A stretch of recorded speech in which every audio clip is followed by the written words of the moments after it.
Урбанистика дегеніміз не? Қала бұл күрделі организм. Ол көптеген жүйелерден тұрады.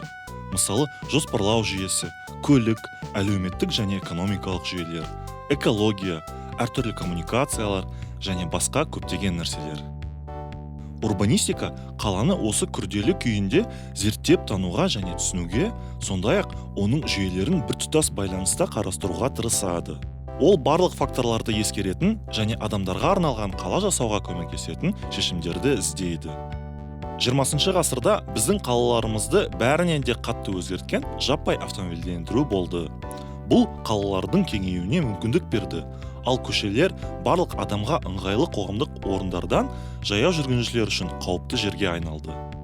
Ұзақ уақыт бойы қаланы жоспарлау мен саясатшылар мен қала салушылар кабинеттерінде отырып айланысты. Олар карталарға мұнда өнеркәсіп болады, мұнда адамдар тұрады, ал мұнда экспо болады деп олардың суретін салды. Урбанистиканың айтатыны мынау: шешімдер кешенді болуға тиіс. Олардың негізі зерттеулерден және тұрғындармен кеңесуден құрылуға тиіс. Ал ең күрделі де даулы ұсыныстарды ең дұрысы пилоттық режимде сынап көру керек.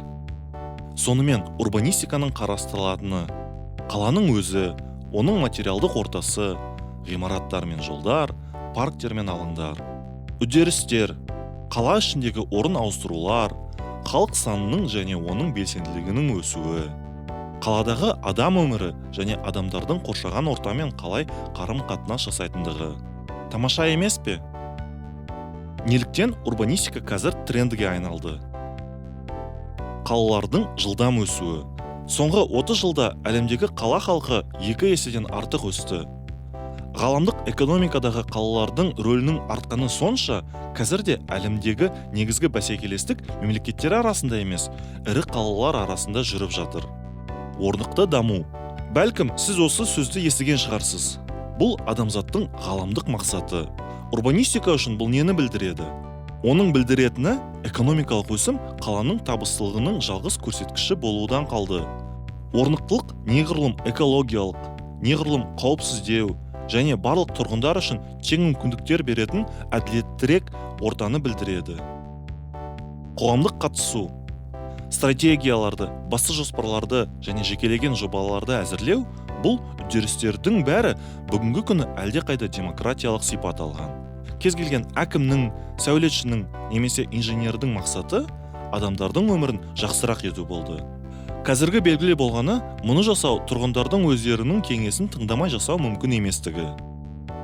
Заманауи урбанистиканың негізгі құндылықтарын талдап көрейік. Жайлы қала. Бұл ұғымға өте көп нәрсе кіреді. Мысалы, ортаның әртүрлі қызметтермен толығуы. Бұл тек емхана, балабақша мен мектеп қана емес, сонымен бірге демалыс және жұмыс орындары, іскерлік және мәдени орталықтар. Осының бәрі қаланың әрбір аудандарында болуға тиіс. Жайлылық. Бұл тартымды қоғамдық кеңістіктерде, экономикалық белсенділіктің өсу нүктелері де, яғни жай ғана сырғанайтын төбешік пен ойын айналысы ғана емес. Оған жаяу жүргіншілер инфрақұрылымы да кіреді. Жолдар қауіпсіз, қызықты болуға және әлбетте ешбір жағдайда да көлік тұрақтарымен бөлінбеу керек. Дамыған көлік желісі. Жайлы қалада адам қаланың кез келген бөлігіне уақытылы және кептеліссіз бару үшін заманауи жылдам жүретін көлікті пайдалана алады. Бұл қала маңындағы аймақ тұрғындарына да қатысты. Қала барлық адамға арналған. Ол денсаулығы мықты, ересек ер кісілерге ғана арналмаған. Көп қалаларға қарап отырып, олардың егде адамдардың, балалары мен мүгедектердің мүддесін ескерместен жасалғанын көруге болады. Көшелер, жерасты өтпелері, саябақтар мен аулалар көбінесе қыз-келіншектер үшін қауіпсіз деуге келе бермейді. Балалы ата-аналарға ыңғайсыз тудырады. Урбанистер бұлай болмау керектігін айтады. Жайлылық бұл жақсы экологияда, адам ауқымыда. Адам ауқымы кварталдардың, көшелердің, ғимараттар мен олардың арасындағы кеңістіктердің өлшемінің адамға сәйкес бөлуі керектігін, оны қыспақ алмауға тиіслігін білдіреді. Кішкентай көшелер мен аз қабатты құрылыстар тұрлаған аудандар автотұрақ қоршаған биік ықшам аудандардағы тұрғын үй кешендерімен салыстырғанда тек жағымды ғана емес, сонымен бірге экологиялы да. Сонымен қатар resilience және identity сияқты құндылықтар да бар. Оларды бұған дейін айтылғандардың бәрімен салыстырғанда екі ауыз сөзбен түсіндіру қиын, бірақ олар да өте маңызды. Resilience немесе өмірге қабілеттілік бұл қаланың өз артықшылықтарын жоғалтпауы және қиын жағдайларда да дамуын жалғастыра беруі. Мысалы, әлем қалалары үшін resilience-қа жасалған сынақ климаттың өзгеруі мен COVID-19 эпидемиясы болды. Identity, сәйкестілік бұл қалалардың, аудандардың және тіпті қалалардағы жекелеген жерлердің, оларда адамдардың орнығуына қарай жылдар бойы жинақтала беретін өзіндік ерекшелігі. Бұл жай ғана лирика емес, ерекше рух. Даму мен дәстүрдің теңгерімін қамтамасыз ету үшін сәйкестілікті жоспарлар мен жобалар әзірлеу арқылы есепке алу керек. Азаматтық қатысу бұл үшін қала тұрғындарын шешім қабылдауға тарту керек. Бюрократия, жергілікті басқару жүйесі мен шенеуніктер озық және жауапты болуға тиіс. Зерттеулерге тірек ету. Зерттеулер жүргізіп, деректерді талдаған жағдайда шешімдер сапалы да ұзақ уақыт қызмет етеді.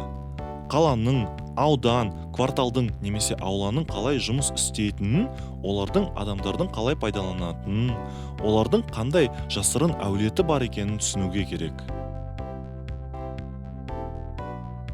Сонымен біз жауапкершілікті дамуды қолдаймыз, экономиканы ынталандырамыз және қаланы дамытамыз. Алайда экология мен контекстіні ескереміз, ресурстарды үнемдейміз.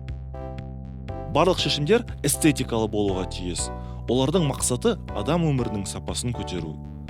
Урбанистика қандай шешімдерді ұсынады? Оларды талдап көрейік. Жинақ қала. Егер ауданның жалғыз ғана іскерлік, өнеркәсіптік немесе тұрған үйлік функциясы ғана болса, ол тәуліктің әлдебір уақытында сөне бастайды. Қысқа қашықтықтар қаласы деген аралас қызметтері бар, тығыздығы жоғары құрылыстардың басымдылығын білдіреді. Бұл тұрғындарды жаяу жүріп баруға болатындай қашықтыққа барлық қажетті нәрселерге ие болатын жаңа кварталдарды жасайды. Бұл энергия тұтынуды және қоршаған ортаның ластауын азайтады. Ал адам ауқымын құрылыс жинақылығы бос жерлер қалдырмай-ақ жақсы шолу жасауға мүмкіндік береді. Бұл қауіпсіздікті арттырады. Ортаның алуан түрлілігі және сапасы. Біз ғимараттардың әртүрлі іскерлік пен мәдени, сауда және әлеуметтік, қоғамдық және тұрғын үйлік типтерінің араласуының туралы айттық. Алайда алуан түрлілік тұрғын үйдің типінде де болуға тиіс. Егер құрылысшылар бір ғана үйден нарыққа сатуға арналған пәтерді де, әлеуметтік бағдарлама пәтерлерін де, қолжетімді баспананы да ұсынатын болса, қала жас отбасыларға, мемлекеттік қызметкерлерге және бюджеттегілерге де қатысты әділеттірек болар еді. Алуан түрлілік тек қана ғимараттарды, олардың пішіні мен қызметтеріне ғана емес, сонымен бірге олар қалыптасатын ортада да болуға тиіс. Әртүрлі жас пен хал ахуалы әртүрлі тұтынушыларға арналған ортақ пайдаланылатын жерлер, қоғамдық кеңістіктер жаяу 15 минуттай жүретін жерде болуға тиіс. Қалада осындай өзара жаяу жүргіншілер жолдарымен жалғасқан жергілікті, аудандық және жалпы қалалық орталықтар желісі болуға тиіс. Сәулет эстетика мен әдемділігі бұл кейбіреулер ойлайтындай талғам мәселесі емес. Бұл ортаның жайлы болуы мен өмір сапасының маңызды құрауыш бөлігі. Олар адам бойында сол жерге тиесілі болу сезімін тудырады. Бірінші қабаттардың белсенді қасбеттері ғимараттар мен көшелердің сөйлесуіне мүмкіндік береді. Осылайша тұрғындар бағдаршамнан бағдаршамға дейін созылған көшелердің бітеу дәлізімен жүріп қана қоймай, қала ортасымен және бір-бірімен қарым-қатынасқа түседі. Тұрғын үй, іскерлік және ойын-сауық кеңістіктерін жасаған кезде қоғамдық көлікке жаяу баруға болатындай мүмкіндік ескеру керек. Тиімді, жылдам жүретін ЛРТ, БРТ немесе метро сияқты қоғамдық көліктің болуы жаңа аумақтарды жаппай салудың немесе халық тығыздығын айтарлықтай көтерумен реновациялаудың міндетті шарты болуға тиіс. Мұндай қатынас жеке аудандарды ғана емес, бүкіл қаланы да жинақты етуге мүмкіндік береді.